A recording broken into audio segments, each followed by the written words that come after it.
El espacio que usted siempre espera con muchísima atención, tiempo de análisis.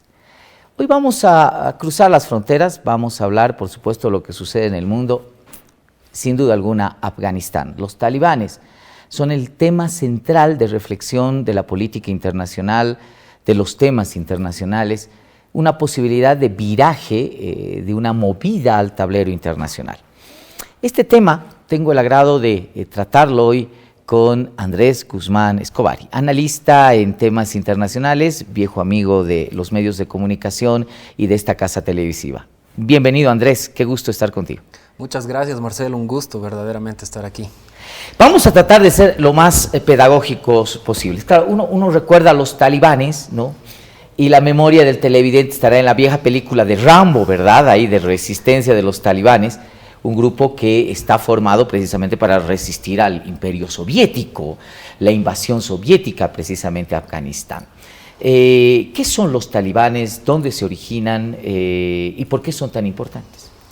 Bueno, efectivamente, ¿no? El grupo de los talibanes surge de un grupo más grande que eran los mujahidines, que son unos musulmanes islámicos fundamentalistas que están principalmente en el área de la frontera entre Afganistán y Pakistán, ¿no?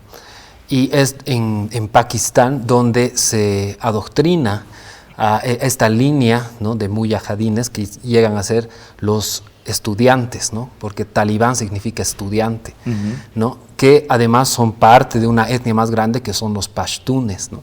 Entonces es algo muy complejo, pero que viene a ser una suerte de ala del Islam suní muy radical, ¿no?, que aplica la ley Sharia al máximo radicalismo, ¿no? Por eso también son tan temidos, porque durante el momento que estuvieron en el gobierno, antes de la invasión de Estados Unidos, aplicaron estas leyes y esta concepción de su propia religión de la manera más brutal, de la manera más exagerada, si se quiere, que se puede entender, ¿no?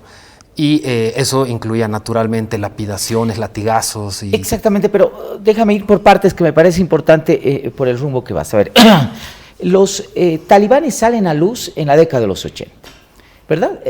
Precisamente aprovechándose de este radicalismo y este fundamentalismo, los talibanes son utilizados, se dice por lo menos en el ámbito de la investigación, son utilizados como un cuerpo de resistencia con mucho éxito a la invasión soviética a Afganistán. Incluso se sospecha de una muy fuerte financiación de los Estados Unidos a precisamente sostener al grupo talibán que hace resistencia a el imperio soviético. De ahí nace precisamente la figura de la película de Rambo, etcétera, etcétera, ¿no? Bien, hay un éxito. Cuando este grupo, que tenía una afinidad política con los Estados Unidos, los talibanes, rompe precisamente con los Estados Unidos, y Estados Unidos tiene, como que ya basta la historia, que invadirlos el 2001. Sí, en realidad Estados Unidos tenía el lazo más directo con los mujahidines, que es el grupo más grande de donde salen estos talibanes que van a ser quienes van a traicionar en cierta manera a quienes habían derrotado a la Unión Soviética y van a tomar el gobierno en 1996. Y ahí es cuando los talibanes toman gran parte de Afganistán, porque eso también hay que tener en cuenta, no llegan a gobernar todo el país, ¿no? Hay una parte en el norte, sobre todo, donde están los tayikos, que nunca los han dominado, y es más, hoy actualmente no están bajo el poder talibán, ¿no? Entonces, eso es muy complejo porque son muchas etnias en un mismo país. El 80% alrededor más o menos son sunís y el otro porcentaje son chiitas. Y bueno, es de ahí donde vienen, ¿no? Entonces, la ruptura con Estados Unidos en realidad nunca se da porque los talibanes no eran quienes negociaban directamente, sino que Estados Unidos entrenaba a los mujahidines a través de Pakistán, que tenía una especie de CIA, ¿no?, de fuerza de inteligencia dentro de Pakistán para entrenar, para apoyar al movimiento que iba en contra de la Unión Soviética, ¿no? Les daban estas bazucas que fueron muy efectivas en su momento para derribar los helicópteros rusos, ¿no? Y en esa época Pakistán estaba muy metido porque Estados Unidos manejaba todo a través de Pakistán, ¿no? Que sigue siendo un aliado muy cercano de Estados Unidos y donde Estados Unidos todavía tiene presencia militar. Entonces, no hay exactamente una ruptura entre los talibanes y los norteamericanos, pero en realidad el momento en el que obviamente ya hay el ataque del 11 de septiembre a las Torres Gemelas, Estados Unidos les dice a los talibanes: entreguen a Al-Qaeda, porque Al-Qaeda estaba dentro del territorio afgano, o vamos a intervenir. Y los talibanes dijeron: nosotros no nos metemos, ¿no? Entonces intervinieron y Estados Unidos derrocó naturalmente al gobierno talibán y los tuvo a raya durante todos estos 20 años, en los cuales los talibanes nunca le ganaron ni una sola batalla a los Estados Unidos, ¿no? Eso es lo más paradójico. Claro, a ver, tenemos 2001. El 2001 es el año de la invasión de los Estados Unidos, precisamente a raíz del peligro de Al-Qaeda hacia Afganistán. Derrotan al gobierno talibán. 20 largos años. ¿Por qué Estados Unidos se va? Bueno, yo ahí veo una razón estratégica principalmente, ¿no? Estados Unidos se ha concentrado ya en los últimos años en el frente chino, ¿no? En el Asia-Pacífico, en el Indo-Pacífico, donde están sus principales temores, ¿no? Principalmente China, que va a superar a Estados Unidos económicamente en los próximos años, ¿no? Entonces, si se abre un frente militar o bueno, geopolítico en el Asia-Pacífico, naturalmente que sería un error estratégico mantener el flanco abierto del Medio Oriente. Entonces es por eso que Estados Unidos se retira y una razón también muy interesante que ha salido recién en el Global Times, que la he leído hoy, es que a Estados Unidos en realidad le conviene generar caos en esta región porque es donde China y Rusia están presentes, ¿no? Es el área de influencia de China y de Rusia, principalmente de China, ¿no? Porque Afganistán tiene una frontera con China y hay mucho descontento de los musulmanes que viven dentro de China, ¿no? En la región de Xinjiang, que son reprimidos constantemente por el gobierno chino y que además tienen una parte de su población que ha migrado hacia Afganistán, y hay un grupo terrorista del Turquistán, el Estado Islámico de Turquistán, que es contrario a los intereses de China, y los chinos están un poco temerosos de que ahí se surge el caos, ¿no? Y este artículo de Global Times que te decía es escrito por los chinos, ¿no? Ellos mismos diciendo: aquí esto no es tan bonito como parece, ¿no? A Estados Unidos le conviene que haya caos aquí para que esto debilite a China y sea un problema que China tenga que manejarlo, ¿no? Y ahora, efectivamente, China ya le ha tendido la mano a los talibanes, se están entendiendo ya desde hace varios meses, hay negociaciones. Entonces, el gobierno de Beijing va a reconocer seguramente al gobierno de los talibanes, y van a tratar de manejar la cosa porque obviamente también les interesa mucho el territorio afgano para pasar por ahí con la ruta de la seda, ¿no? El New Belt Road, que es algo importantísimo, ¿no? Sí, pero vámonos a los Estados Unidos, y la opinión pública está iracunda contra el régimen de Biden. Y no diferencia esto que tú mencionas. ¿Dónde está la línea divisoria entre una estrategia a una derrota? Prácticamente la opinión pública norteamericana entiende que la retirada de Estados Unidos de Afganistán es una derrota política, una pérdida incluso del potencial hegemónico que tenía Estados Unidos. Sí, bueno, creo que la opinión pública estadounidense más critica la forma de la retirada que la retirada misma, ¿no? Porque las encuestas lo decían ya hace varios meses, el 70% de los estadounidenses estaban a favor de la retirada de las tropas, ¿no? No boots on the ground era la consigna, no botas en el suelo. Y esto se ha cumplido. Biden ha escuchado ese clamor y ha retirado las tropas, obviamente con una estrategia de por medio que los sus estrategas le habrán aconsejado, que tiene que ver con esto que te digo, ¿no? Y ahora lo que efectivamente es muy criticable, y eso no tiene explicación, es la manera en que Estados Unidos se está retirando, ¿no? No se ha cumplido siquiera el plazo del retiro, que es el 31 de agosto, y ya han perdido el gobierno. El gobierno afgano ha caído, ha sido derrocado y ha sido tomado por el talibán. Entonces, y las imágenes, ¿no?, de la gente corriendo detrás de los aviones, es algo que ha caído muy mal, obviamente, en Estados Unidos, porque no es la forma, no era lo que se esperaba, y efectivamente ahí ha habido un problema grande del cálculo, el cálculo estratégico, de inteligencia, ¿no? Además la logística para sacar a la gente. Todo eso efectivamente ha fallado, pero lo que no creo que haya fallado es la estrategia global que tiene Estados Unidos, mirando cuáles ahora son los riesgos principales para sus intereses. Mirando esa estrategia global, ¿cómo va a cambiar el mundo con Afganistán nuevamente gobernada por los talibanes? Sí, hay una ficha ahí que se mueve, que es importantísima, porque como te digo, uno ve el mapa y ahí está China, ¿no? Para llegar al Asia Central, al Medio Oriente, necesita pasar por Afganistán, y ahí se tiene que consolidar el proyecto que ya tiene China hace varios años del Belt Road, la nueva ruta de la seda. Y además, Afganistán es un territorio que tiene muchas riquezas, ¿no? Eso también es importante, ¿no? Minerales de todo tipo, tiene litio, entonces es un territorio estratégico. Pero altamente dependiente económicamente. Tú le cierras la válvula de los préstamos económicos, como ha hecho el Fondo Monetario Internacional o el Banco Mundial hace poquitito, y los dejas en la más absoluta pobreza. Efectivamente, ya es un país sumamente pobre, ¿no?, con mucho retraso. Entonces va a ser muy difícil para los talibán sostener un gobierno o llevar adelante un excepto que haya desarrollo. plata china.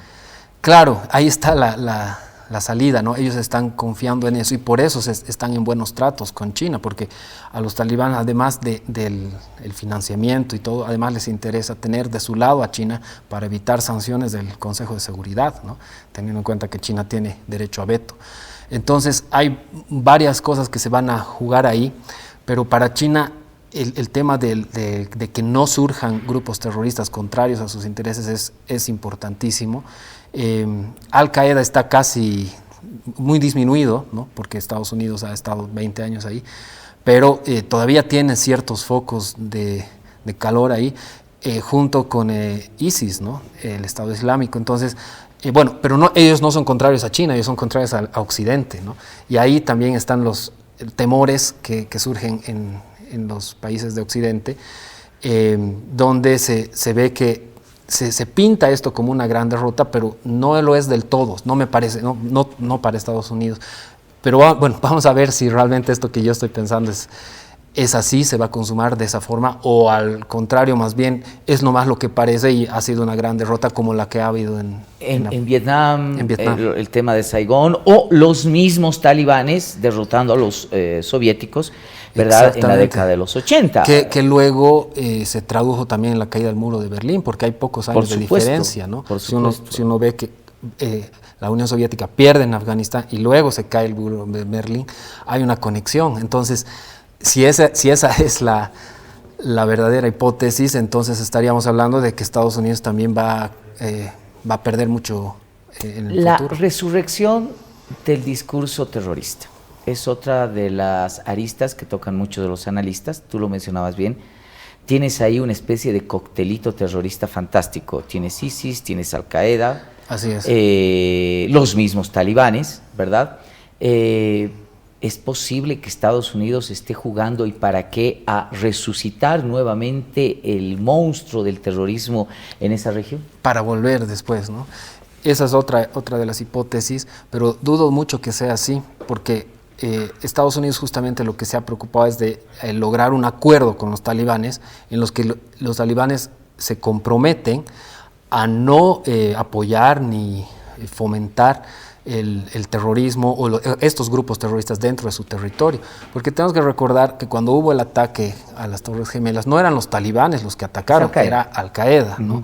Y ahora existe este compromiso que Estados Unidos se está empeñando en no incumplir, ¿no? De que ellos retiraban sus tropas y los talibanes se comprometían a no fomentar lo que pasa, Andrés, es de que a los talibanes no los puedes tener todos como homogéneos, ¿no? Desde la idea misma de reconstruir un emirato, porque ese es su objetivo político, ¿no? Tienes diferentes tendencias, y no puedes negar que los talibanes o parte de los talibanes brindaron protección a Al-Qaeda en su momento. Sin duda, naturalmente que lo hicieron, ¿no? Y permitieron que se armen, que se entrenen ahí en el territorio afgano.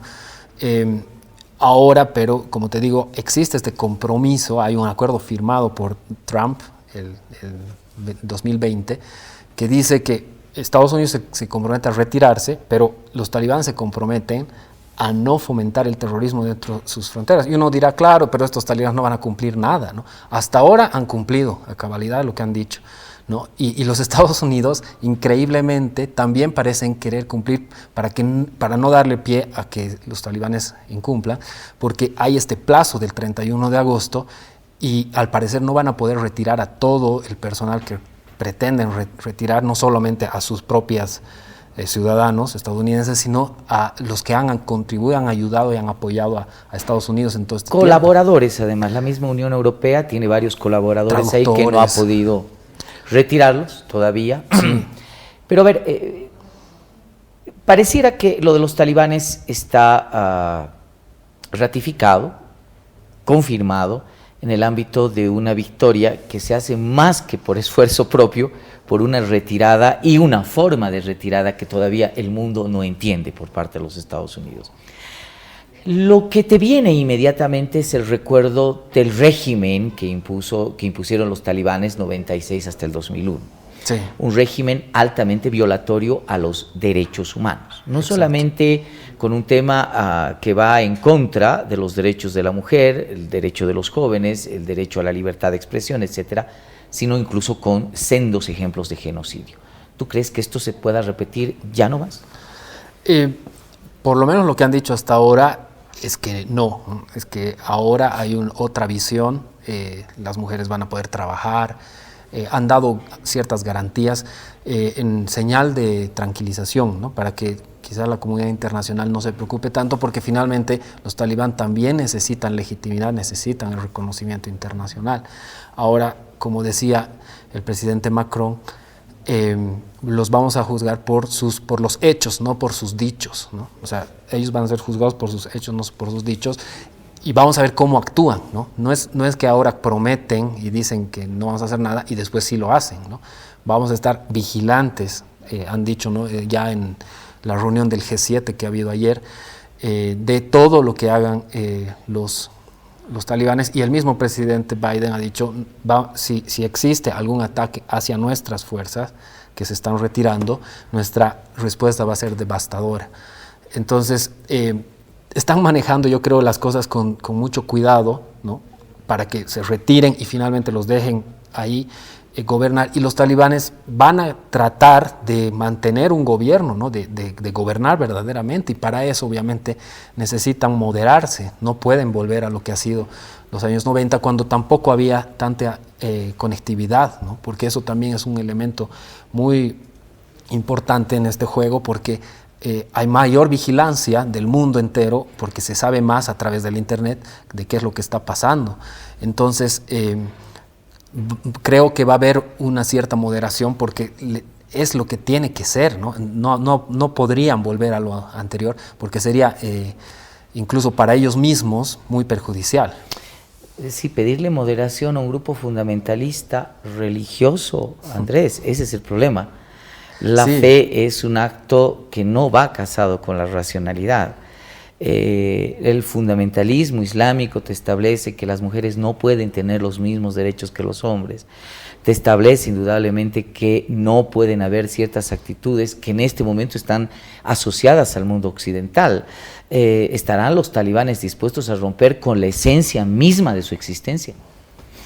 Yo creo que un poco ha a moderarla, como decía, ¿no?, atenuar, si se quiere, lo que ha sido el primer gobierno talibán de los 90, porque además es otra generación, ¿no?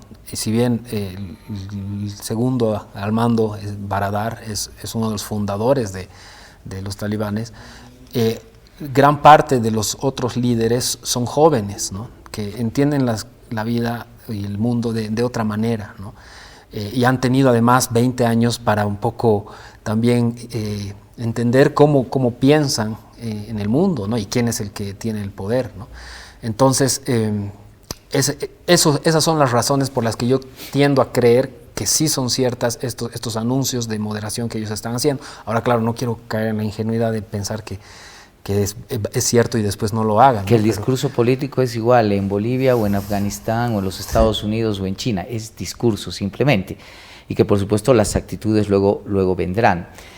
El gigante poderoso, casi dueño de un mundo hegemónico, los Estados Unidos, ¿está perdiendo poder? Bueno, está perdiendo influencia sin duda y ha sido golpeado duramente en su prestigio, ¿no?, con esta salida tan desordenada que han tenido.